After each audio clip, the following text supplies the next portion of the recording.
everyone. Welcome back to the Daily English Practice Channel. I am Anna.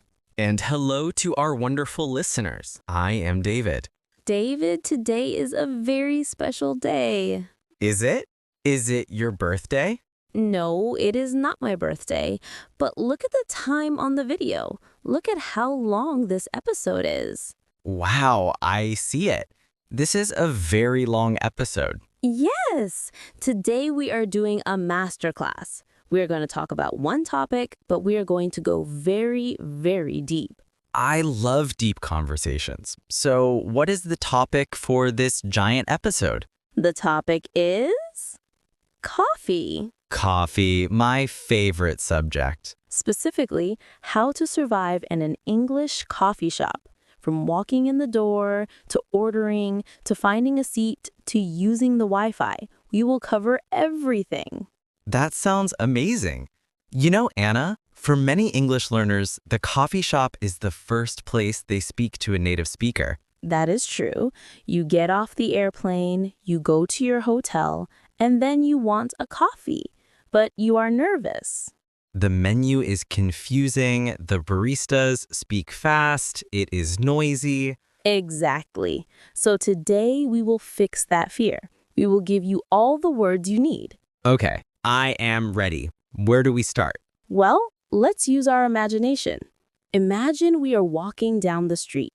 It is a crisp autumn morning. Okay, I am wearing my jacket. I can see my breath in the air. We are walking down Main Street, and suddenly you smell something. I smell it. It smells like roasted beans. It smells like happiness. It is the coffee shop. Correct. We arrive at the door. Now, David, before we go in, let's look at the sign. What does it say? It says, been there, drank that. Ha ha. Coffee shops often have funny names or puns. Or it might just say espresso bar or roastery. Yes. If you see the word roastery, that usually means they roast their own beans inside the shop. It means the coffee is very fresh. Okay, Anna, open the door. Let's go inside. Whoa, it is busy in here. It is the morning rush. The morning rush. That is a good phrase. That means the time between 7 a.m. and 9 a.m. when everyone is going to work. Yes, everyone needs their caffeine before the office. So we are inside. What do we see? Well, first, we see the queue. The queue? Or, in American English, the line. We have to get in line. Okay, we are standing in line. It is moving slowly. What do we hear? We hear the espresso machine. It makes a hissing sound. That is the sound of the steam wand. It is heating up the milk. And we hear the grinder. Hurr. That is grinding the beans into powder. David, while we wait in line, we should look at the menu. It is up on the wall behind the counter. The menu is huge. There are so many words. Cappuccino, latte, macchiato, Americano, cortado. It can be overwhelming. Let's explain the difference between the main ones quickly. Good idea. Let's start with the basics. What is a drip coffee? Drip coffee is the most common coffee in America. It is just hot water poured over coffee grounds. It is usually in a big pot. In the UK or Europe, this is sometimes harder to find.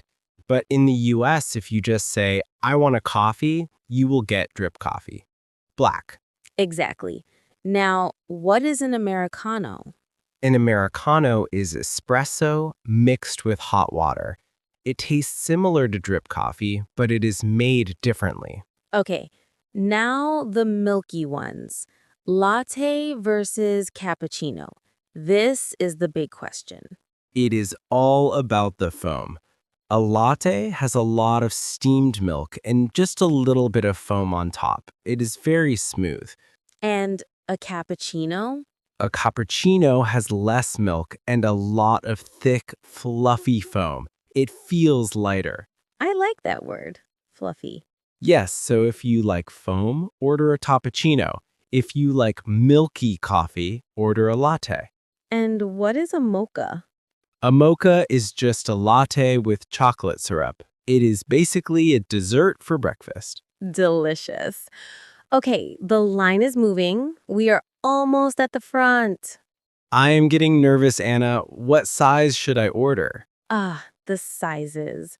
This is where it gets tricky. In a normal world, we have small, medium, and large. Yes, but in some big coffee chains, let's call them star places, they use different words. They use Italian words. Tall equals small. Grande equals medium. Venti equals large. It is very confusing. Why is tall small? I don't know, Anna, but if you are confused, don't worry. You can just say small, medium, or large. The barista understands English. That is a great tip. You don't have to use the fancy words. Just say a large coffee, please. Okay, Anna, I'm at the front of the line. You are the barista. Okay, I am wearing my green apron. I look friendly but busy. I will be the customer. Let's do a simple order first. Okay, acting voice. Hi, welcome in. What can I get started for you? Hi, can I just get a medium drip coffee, please? Sure. Do you want room for cream? I'm sorry? Do you want room for cream? Yes, please. Okay. Anything to eat with that? No thanks.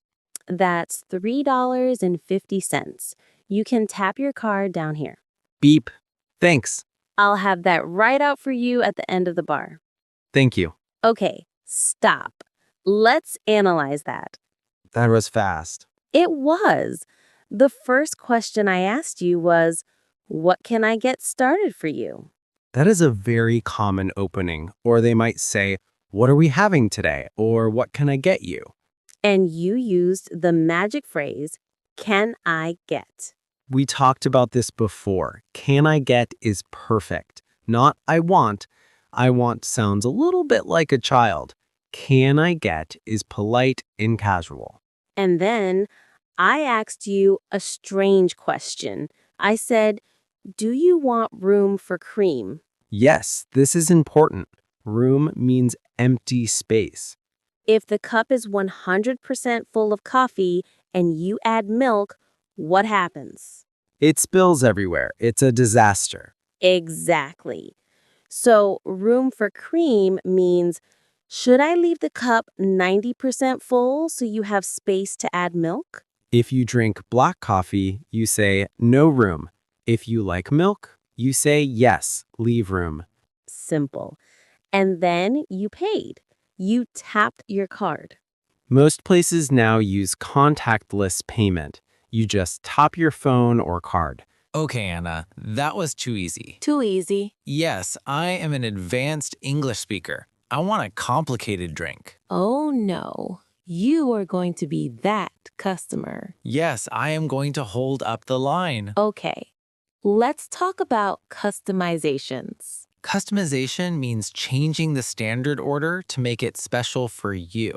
The biggest customization is milk. In the past, there was only cow milk, whole milk, 2% milk, or skim, fat-free milk. But now we have the plant-based revolution. Yes, oat milk, almond milk, soy milk, coconut milk, macadamia nut milk. Which is your favorite, David? I love oat milk. It is creamy and sweet, but you usually have to pay extra. Yes, usually 50 cents or $1 extra. We call that an upcharge. Next customization, syrup. Vanilla, caramel, hazelnut, peppermint, If you want it less sweet, you can say half sweet. or 1 pump of syrup. And finally, temperature. Extra hot if you like to burn your tongue. Or iced if you want it cold. Okay, David, Are you ready for the advanced role play? I am ready. I am going to be difficult. Acting voice. Hi there. What can I get for you? Hi, can I get a large latte? But can I get that with oat milk instead of regular milk? Sure, oat milk. And can I get that iced? An iced oat milk latte. Anything else? Actually, can I add a shot of vanilla syrup? But only 2 pumps, please. I don't want it too sweet. Okay. Large iced latte, oat milk, 2 pumps of vanilla. Do you want whipped cream on that? No, no whipped cream. Oh, and can you make it decaf? Decaf. Okay. Got it. Is that everything? Yes. Oh, wait. Do you have any croissants? We have almond croissants and chocolate croissants. I'll take a chocolate croissant. Can you warm that up for me? Sure, I can heat that up. Your total is $9.50. Wow, that is expensive. Here you go. Phew. David, that was a long order. I know, I am sorry. Let's look at the grammar you used. You used the word instead. Again. Oat milk instead of regular. This is very useful. It makes it clear that I want to swap one thing for another. You also asked for decaf. Decaf means decaffeinated. It has the coffee taste, but no energy. Why would you order that in the morning? Maybe I am already too energetic, or maybe I have high blood pressure. Fair enough. And then the food. You asked, can you warm that up? Yes, pastries are always better warm. You can say warm it up or heat it up. And the barista said, your total is $9.50. Wow, that is expensive. Here you go. We need to talk about a very specific cultural moment. The iPad swivel. The dreaded iPad swivel. In America and Canada, when you pay with a card, they usually have a tablet screen, like an iPad. The barista enters your order, then they flip the screen around to face you. And what does the screen say? It asks a question. Would you like to leave a tip? And it gives you options, 15%, 20%, 25%, or no tip. And the barista is standing there watching you. It can feel very awkward. Listeners, this is called tipping culture. In many countries, you do not tip for coffee. It's just a service. But in the US, it's becoming common to tip $1 or maybe 15% for a fancy coffee. If you order a simple black coffee, maybe you don't tip. But if the barista made a complicated iced oat milk vanilla latte, it's nice to leave $1. But it's optional. Do not feel forced. Just tap the button quickly and smile. Okay, you paid. Now what do? You have to move. You cannot stand at the register. Correct. You have to move to the pickup area. Usually this is at the other end of the counter. You will see a group of people standing there looking at their phones. This is the huddle. Everyone is waiting for their name. And this is where the listening practice happens. You have to listen very carefully. Because it is noisy. The blender is going vroom, the music is playing. And the barista shouts, I have a grande latte for Daniel? And you think, wait, I am David. Did he say Daniel or David? This happens all the time. If you're not sure, walk up to the cup and look at the label. The label will have the name and the drink order printed on it. Don't drink from it, just read it. Yes, if you drink from the wrong cup, that is very embarrassing. What happens if they call your name but the drink is wrong? This is the correction scenario. This is scary for learners. You don't want to be rude. But you paid $9.50. You deserve the right drink. How do we say it politely? You can say, excuse me, I think I ordered this iced, but this is hot. Or, so sorry, I asked for oat milk. Is this oat milk? The phrase, I think I ordered, is very soft. It is better than saying you made a mistake. Be gentle with the baristas. They are working hard. If you are nice, they will say, "Oh, I'm so sorry. Let me remake that for you right now." Okay, I have my coffee. It is correct. Now I need a napkin. You need to find the condiment bar. The condiment bar is a small table somewhere in the shop. What can you find there? Napkins for your messy face, stirrers, little wooden sticks to mix your coffee, sleeves, the cardboard ring so you don't burn your hand, sugar pockets, white sugar, raw sugar, stevia, creamers, carafes of milk. A carafe. That is a fancy word for a metal pitcher. Sometimes the milk is empty. You pick up the carafe and it is light. What do you say to the barista? You wave and say, "Excuse me, could we get some more half and half at the bar?" Half and half. That is a mix of milk and cream. Very American. Okay, we have the drink, we have the napkin. Now we want to sit down. But the cafe is packed. Packed means very full. No empty tables. I see one table, but there's a jacket on the chair. That means it is taken. Someone is sitting there, but they went to the bathroom or to order. I see another table. There is no jacket, but there is a person sitting at the table next to it. You should ask before you sit. It is polite. What do I ask? You point to the chair and say, "Is anyone sitting here?" Or is this seat taken? And the person will say, "No, go ahead." Or, "Yes, my friend is coming." Okay, I got the seat. I sit down. I take a sip of my coffee. Perfect. Now you want to work on your laptop. I need the Wi-Fi. Usually the password is written somewhere. Look for a small chalkboard near the register or look at the bottom of your receipt. If you can't find it, you have to ask a barista. Excuse me, what is the Wi-Fi password? And usually it is something complicated, like Coffee Lover 123 with a capital C. Or Espresso 2024. David, we have covered a lot of practical vocabulary, but coffee is also a big part of English idioms. That is true. We use coffee words in normal sentences. Let's teach our listeners 3 coffee idioms. Idiom number 1, wake up and smell the coffee. This means pay attention to reality. Example, John thinks he can pass the exam without studying. He needs to wake up and smell the coffee. Idiom number 2, not my cup of tea. I know this says tea, but it is related. It means I don't like it. Example, do you want to go to the heavy metal concert? No thanks. Heavy metal is not my cup of tea. Idiom number 3, to brew. To brew means to make coffee, but we use it for feelings or storms. There is a storm brewing. This means a storm is coming. Or trouble is brewing. This means a problem is starting.